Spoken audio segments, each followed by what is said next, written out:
ಇತ್ತೀಚೆಗೆ ಸ್ವಲ್ಪ ಚೇತರಿಸ್ಕೊಂಡಿರೋದು, ಹೇಗಿದೆ ಆರೋಗ್ಯ? ಕಿಡ್ನಿ ಸರಿ ಆಗ್ತಿದೆ, ನನ್ನ ಒಳಗಡೆ ಒಂದು ಛಲ ಇದೆ, ಎದ್ದು ಬಿಡೋವನಲ್ಲ.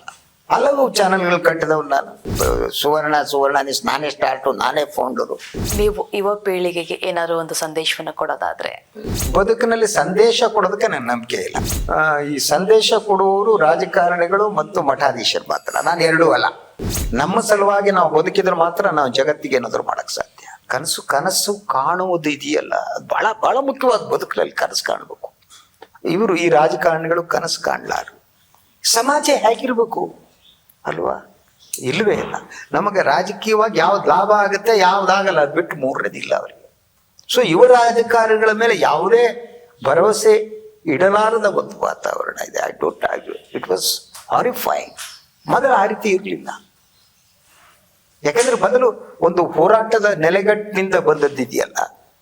ಈಗ ನನ್ನಂತ ಪತ್ರಿಕೋದ್ಯಮಿಗಳು ಅಥವಾ ನನ್ನ ಕಾಲಘಟ್ಟದಲ್ಲಿ ಬಂದ ರಾಜಕಾರಣಿಗಳು ತಗೊಳ್ಳಿ, ನಮ್ಮನ್ನ ತಿದ್ದುವುದಕ್ಕೆ 3 ಜನಪರ ಚಳವಳಿಗಳಿತ್ತು ಕರ್ನಾಟಕದಲ್ಲಿ. ತಗೊಂಡ್ರೆ ರೈತ ಚಳವಳಿ ಇತ್ತು, ಬಹಳ ಪವರ್ಫುಲ್ ಆದ ರೈತ ಚಳವಳಿ ಇತ್ತು. ಕನ್ನಡ ಚಳವಳಿ ಪವರ್ಫುಲ್ ಆಗಿತ್ತು. ದಲಿತ ಚಳವಳಿ ಪವರ್ಫುಲ್ ಆಗಿತ್ತು. ಈ ಚಳವಳಿಗಳು ಒಂದು ಸಮಾಜವನ್ನ ನಿರ್ದೇಶಿಸುತ್ತಿದ್ದ ಹಾಗೆ ಸಾಮಾನ್ಯ ಜನರನ್ನ ಒಂದು ಹೋರಾಟದ ಮನಸ್ಥಿತಿಯ ಒಳಗಡೆ ತರ್ತಿದ್ರು. ಮಾಧ್ಯಮದಲ್ಲಿರುವವರನ್ನ, ರಾಜಕಾರಣಿಗಳನ್ನ, ಅವರನ್ನೆಲ್ಲ ಸರಿದಾರಿಗೆ ತರುವುದರಲ್ಲಿ ಚಳವಳಿಗಳು ಬಹಳ ಮಹತ್ವದ ಪಾತ್ರ ವಹಿಸಿದ್ವು. ಇವತ್ತಿಲ್ಲ, ಚಳವಳಿ ಇಲ್ಲ, ಪ್ರತಿಭಟನೆ ಯಾವುದಕ್ಕೂ ಪ್ರತಿಭಟಿಸಲ್ಲ. ಯಾರು ಆ ಚಳವಳಿಯ ಪಳವಳಿಕೆ ಅಂತ ಇರೋರು ಯಾವುದೋ ಒಂದು ವೃತ್ತದಲ್ಲಿ ಬಂದು ಒಂದು ಫ್ಲಾಗ್ ಇಟ್ಕೊಂಡು ಕೂಗ್ಬೋದು, ಅದಾಗ್ಬೋದು. ಬಟ್ ಆ ಶಕ್ತಿ ಹೊರಟೋಗಿದೆ. ದಲಿತ ಚಳವಳಿ ಬೇರೆ ಬೇರೆ ಗುಂಪುಗಳಾಗಿ ಹೊಡೆದು ಹೋಗ್ಬಿಟ್ಟಿವೆ. ರೈತ ಚಳವಳಿ ಬೇರೆ ಬೇರೆ ಗುಂಪುಗಳಾಗಿ ಹೊರಟೋಗ್ಬಿಟ್ಟಿವೆ. ಕನ್ನಡ ಚಳವಳಿ ಅದು ಇದೆಯೋ ಇಲ್ವೋ, ಎಷ್ಟು ಸಂಘಟನೆಗಳು, ಯಾರು ಕಲೆಕ್ಷನ್ ಮಾಡ್ತಾರೋ, ಯಾರು ಕನ್ನಡ, ಯಾವುದೂ ಇಲ್ಲ. ಎಲ್ಲ ಚಳವಳಿಗಳು ನಾಶ ಆಗುವ ಮೂಲಕ ಸಮಾಜದ ಒಳಗಡೆ ಇದೆಯಲ್ಲ, ಅದು ನಾಶ ಆಗ್ತಾ ಇದೆ. ಅದೊಂದು ಗೆದ್ದಲು ರೋಗ ಹಿಡ್ದಾಗೆ ಸೊಸೈಟಿಗೆ. ನೀವು ಆ ರೀತಿ ಗೆದ್ದಲು ರೋಗ ಹಿಡಿದ್ಬಿಟ್ಟಿದೆ. ಆದ್ರಿಂದ ನೀವು ಯಾಕೆ ನಿರೀಕ್ಷೆ ಮಾಡ್ತೀರಿ? I don't know. ಇತ್ತೀಚೆಗೆ ಸ್ವಲ್ಪ ಚೇತರಿಸ್ಕೊಂಡಿರೋದು, ಹೇಗಿದೆ ಆರೋಗ್ಯ? That was a thing. ಈಗ ನನ್ನ ಹಾರ್ಟ್ ಗಟ್ಟಿ ಇದೆ, ಕಿಡ್ನಿ ಸರಿ ಆಗ್ತಿದೆ, ನನ್ನ ಒಳಗಡೆ ಒಂದು ಛಲ ಇದೆ. ನಾನು ಎದ್ದು ಬಿಡೋವನಲ್ಲ. ಹಲವು ಚಾನೆಲ್ಗಳು ಕಟ್ಟಿದವ್ ನಾನು. ಸೊ 2000 ಇಸ್ವಿಯಿಂದ ಕಾವೇರಿ ಕಟ್ಟಿದ್ದೀನಿ. ಅದು ಸುವರ್ಣ ನಾನೇ ಸ್ಟಾರ್ಟು, ನಾನೇ ಫೌಂಡರು, ಎಲ್ಲವನ್ನು ಮಾಡಿದ್ದೀನಿ. ಸುದ್ದಿ ಟಿವಿ ಮಾಡೋದು ಹೆಂಗಾಯ್ತು, ಮತ್ತೀಗ ಚೇತರಿಸ್ಕೊಂಡೆ. ಇನ್ನೊಂದು ಸ್ವಲ್ಪ ದಿವಸಕ್ಕೆ ಹೊರಗಡೆ ಬರ್ತೀನಿ. ಓಕೆ. ಇನ್ನು ನೀವು ಯುವ ಪೀಳಿಗೆಗೆ ಏನಾದ್ರು ಒಂದು ಸಂದೇಶವನ್ನ ಕೊಡೋದಾದ್ರೆ? ಮೀರಾ, ನನ್ನ ನಂಬಿಕೆ ಏನು ಗೊತ್ತಾ?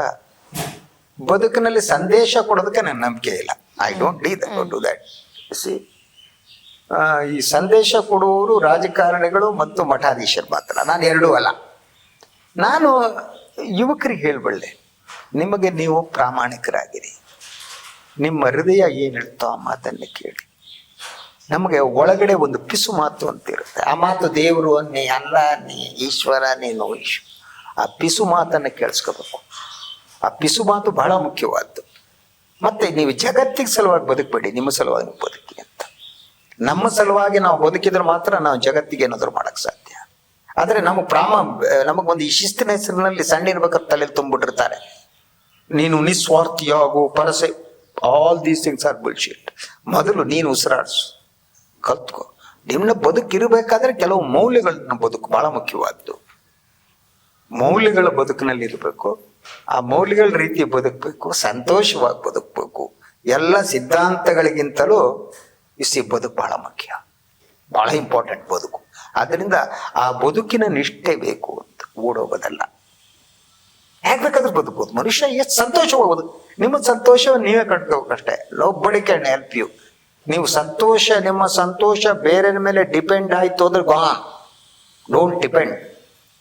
ಇನ್ನೊಬ್ಬರು ಬೈದ್ರೆ ಬೇಜಾರಾಗತ್ತೆ ಅಂದ್ರೆ ನಾನು ಅವ್ರ ಮೇಲೆ ಡಿಪೆಂಡ್ ಆಗಿದ್ದೀನಿ ಅಂತ ಅಲ್ವಾ? ಇನ್ನೊಬ್ಬರು ಹೊಗಳಿದ್ರೆ ಸಂತೋಷ ಆಗುತ್ತೆ, ನಾನು ಇಬ್ಬರು ಹೊಗಳಿಕೆ ಮೇಲೆ ಡಿಪೆಂಡ್ ಆಗಿದ್ದೀನಿ. ಆ dependency it self is horrible. ಯಾವುದರ ಮೇಲೂ ಡಿಪೆಂಡ್ ಆಗದೆ ನಮಗೇನು ಸಂತೋಷ ಆಗತ್ತೆ ಅನ್ನೋದು ಹುಡುಕೋದಿರುತ್ತಲ್ಲ, ಬದುಕೋದಿರುತ್ತಲ್ಲ, ಅದು ಬಹಳ ಗ್ರೇಟ್. ಅದನ್ನು ಹುಡುಗರು ಮಾಡ್ಬೇಕಷ್ಟೇ. ಓಕೆ, ಇನ್ನು ನಮ್ಮ ಜೊತೆ ಇಷ್ಟೊತ್ತು ಕಾಲ ಕಳೆದ್ರಿ, ನಿಮ್ಮ ಆರೋಗ್ಯ ಇಷ್ಟಿದ್ರು ಕೂಡ ನಮ್ಮ ಜೊತೆ ತುಂಬಾ ಸಪೋರ್ಟ್ ಮಾಡಿದ್ರಿ. Thank you so much. Thank you Meera, thank you ಬೇಗ ಹುಷಾರಾಗಿ, ನಾವು ಕಾಯ್ತಾ ಇರ್ತೀವಿ ನಿಮಗೋಸ್ಕರ. Thank you Meera, thank you. Yes ವೀಕ್ಷಕರೇ, ನೋಡಿದ್ರಲ್ಲ. ಸೊ ಒಂದು ಏನ್ ವಿಚಾರ ಅಂತಂದ್ರೆ, ನಾವು ಅಪ್ ಅಂಡ್ ಡೌನ್ಸ್ ತುಂಬಾ ಕಾಣ್ತಾ ಇರ್ತೀವಿ ಲೈಫಲ್ಲಿ, ಆದ್ರೆ ಬಿದ್ವಲ್ಲ ಕೆಳಗೆ ಅನ್ನೋದು ಅಷ್ಟೇ ಅಲ್ಲ, ಮತ್ತೆ ಮೇಲೆ ಎದ್ ನಿಲ್ತೀನಿ ಅನ್ನೋದು ಕೂಡ ಅಷ್ಟೇ ಮುಖ್ಯ ಅನ್ನೋದನ್ನ ಈ ಸಂದರ್ಭದಲ್ಲಿ ನಾವು ತಿಳಿದುಕೊಂಡ್ವಿ. ಸೊ ಮತ್ತೊಬ್ಬ ವ್ಯಕ್ತಿಯೊಂದಿಗೆ ಮತ್ತೊಮ್ಮೆ ಭೇಟಿ ಆಗೋಣ. ಅಲ್ಲಿವರೆಗೂ ಮತ್ತಷ್ಟು ಅಪ್ಡೇಟ್ಸ್ಗಾಗಿ ನೋಡ್ತಾ ಇರಿ ಪ್ರಜಾಧ್ವನಿ ಟಿವಿ.